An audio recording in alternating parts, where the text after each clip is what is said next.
nella casa di Adriana, entri ed esci quando vuoi, la sua porta è sempre aperta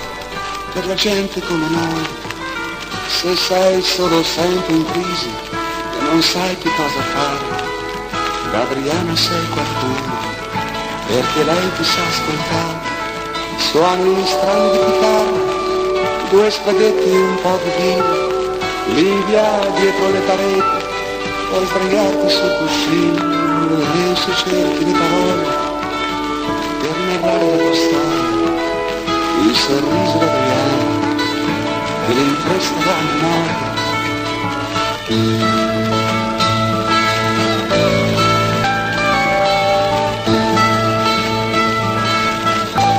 Se credevi d'esser solo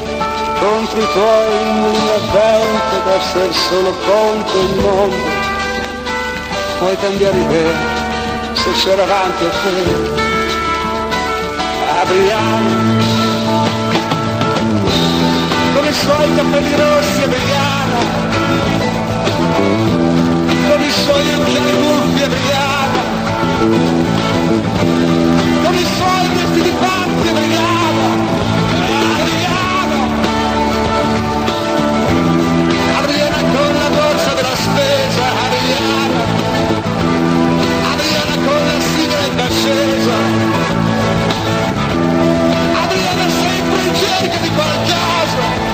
Adriana, Adriana, Adriana, Adriana, Adriana.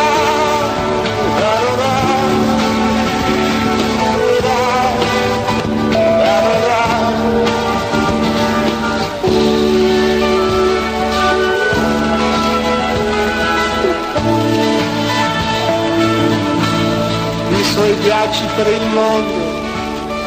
eternamente rimandati a non so quando, e l'amore che non tiene mai per sé,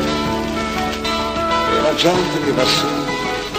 l'Adriana perché sa di trovarla sempre là, in attesa di qualcosa che nessuno pensa mai di dare a lei, perché tanto Adriana è generosa